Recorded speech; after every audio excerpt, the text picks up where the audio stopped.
This is Real News Media TV, coverage you can trust. Please like, share, subscribe, and hit the notification bell. Select all for daily news updates. St. Anne 2 bus collision death toll rises to 5.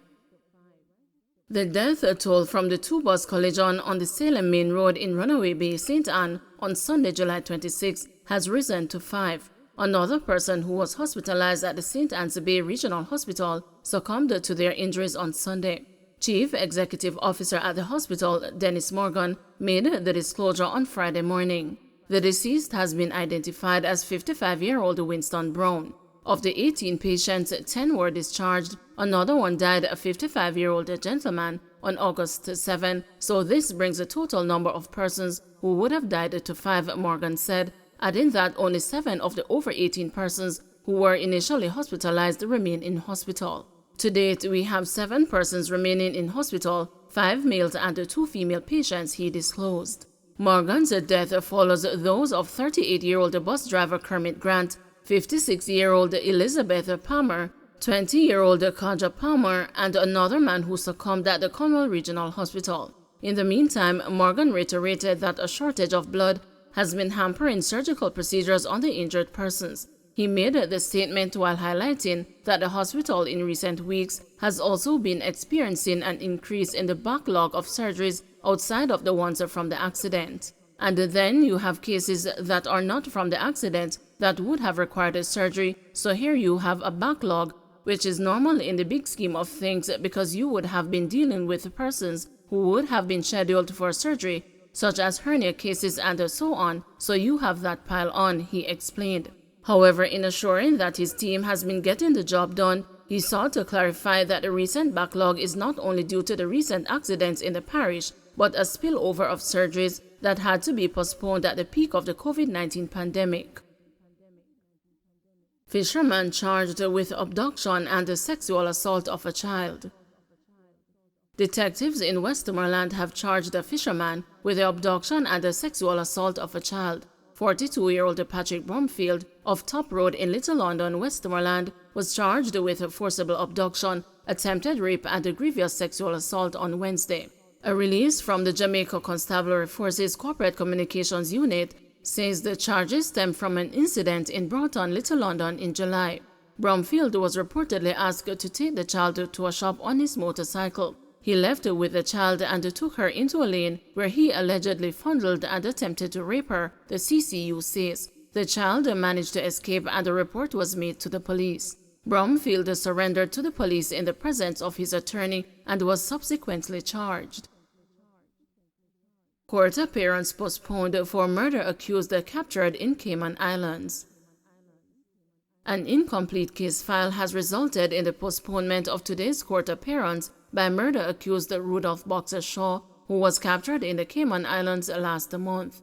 Although he was brought to the holding area of the St. Catherine Parish Court, he did not appear before the judge.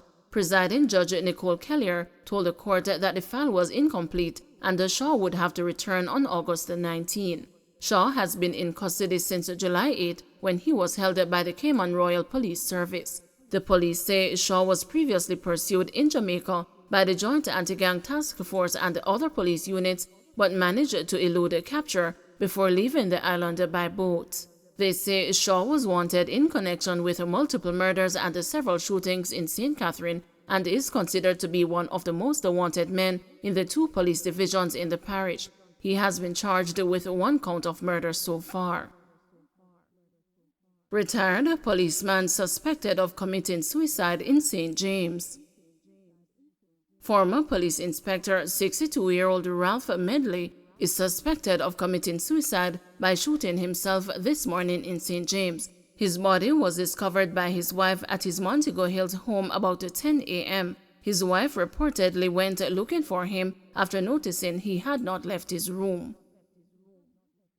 St. Andrew man charged after stealing motorbike.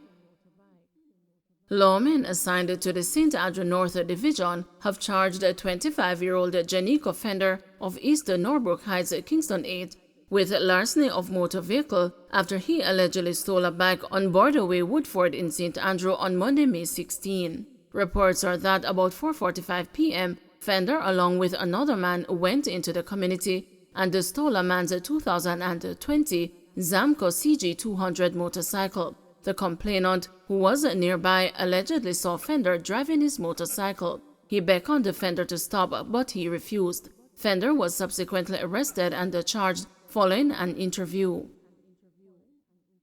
Fisherman charged after using spear gun to injure captain. 32-year-old Ricardo Johnson, otherwise called the Fry Eye, a fisherman of Rocky Point, Clarendon, was charged with wounding with intent after using a spear gun to injure his captain. The incident occurred off Pedro Banks, St. Catherine on Friday, August 5. Reports are that about 1:30 a.m., Johnson was aboard a vessel at sea when he was involved in a dispute with the boat's captain. During the fight, Johnson allegedly used a spear gun to shoot the captain in the chest. The injured man was taken to hospital, where he was admitted for treatment. The NWA to close the northbound lane of the Howard Cook Bridge in St. James. The National Works Agency has announced that it will be closing the northbound carriageway of the Howard Cook Bridge in the vicinity of Harmony Beach Park in St. James, effective August 17, 2022. This section of the roadway will remain closed for 6 weeks as the NWA works to repair the bridge. The closure will primarily affect road users who are exiting the city center by way of Howard Cook Boulevard. The public is advised to expect delays, especially during peak hours. Community Relations Officer for the NWA's Western Region, Janelle Ricketts, said the expansion joints on the bridge are defective and require immediate repairs, which involves the demolition and reconstruction of the concrete abutment to the bridge, as well as the removal and replacement of the defective expansion joints. Ricketts added that the concrete works associated with the bridge repair require a curing period of 28 days before the team can move to install the expansion joints. In the interim, Ricketts said road users traveling along Howard Cook Boulevard towards the direction of the Sangster International Airport may travel via the lower section of Market Street in the vicinity of the Bay West Shopping Center, turn left onto Harbor Street, and then proceed to Queens Drive or Jimmy Cliff Boulevard. Additionally, motorists also have the option of using alternative routes to bypass the city center.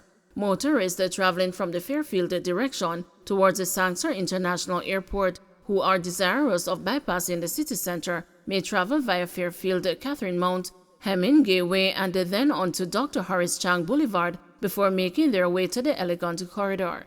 The NWA is also advising that in order to reduce congestion during the period of works, the Harbor Street and the Market Street intersection will be closed to vehicular traffic. As such, no through traffic will be allowed from Harbor Street onto Market Street. Motorists will instead travel via Church Street, the agency said in a statement. Community hero Doggy charged with double murder. Arnett Gardens community hero Kemar Doggy Campbell has been charged with double murder and other offenses arising from the June 29 deaths of 2 men in the community. The Jamaica Constabulary Force says Campbell was charged Friday after he turned himself into the police on Thursday. Campbell was featured in the JCF's Wanted Wednesdays campaign on August 10. The police say Campbell is charged with the murder of Clayton Bryan, 34, of Woodrose Street, Kingston 12, and the Giovanni Thompson, laborer of Septimus Street in Jonestown. Campbell is also charged with shooting with intent, illegal possession of firearm, and illegal possession of ammunition. Reports are that about 9:50 p.m. on June 29, the deceased men were aboard a motorcycle when Campbell opened fire on them. The men were taken to the Kingston Public Hospital, where they were pronounced dead. A court date is to be arranged soon.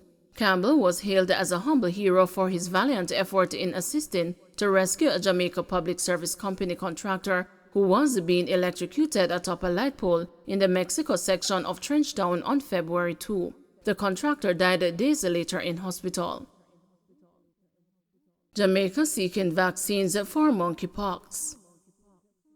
Health Minister Dr. Christopher Tufton has disclosed that his ministry is awaiting word from the Pan American Health Organization on the purchase of vaccines to treat monkeypox. The second locally transmitted case of monkeypox was recorded in Jamaica on Wednesday. This brings to 4 the number of confirmed cases of monkeypox detected on the island. Asked about the medication to treat the viral disease, Dr. Tufton disclosed that the country did not currently have vaccines, but had expressed our interest for vaccines through PAHO. He said as soon as the country receives the vaccines, they will be made available to the public, starting with the priority groups. Dr. Tufton admitted the possibility exists that there are other undetected cases of monkeypox present among the Jamaican population. He said investigations are ongoing into the detected cases. The health minister has urged the residents to be cautious to prevent a further spread of the viral disease. Protocols similar to those implemented to control the spread of COVID-19, such as physical distancing, are also effective in limiting the spread of monkeypox. Additionally, Dr. Tufton advised the persons to consult with their doctor or health center if they have symptoms of the virus. He said that the government has been providing information through mainstream and alternative media, as well as at the community level through health teams. Don't forget to like, share, subscribe, and hit the notification bell. Select all for daily news updates.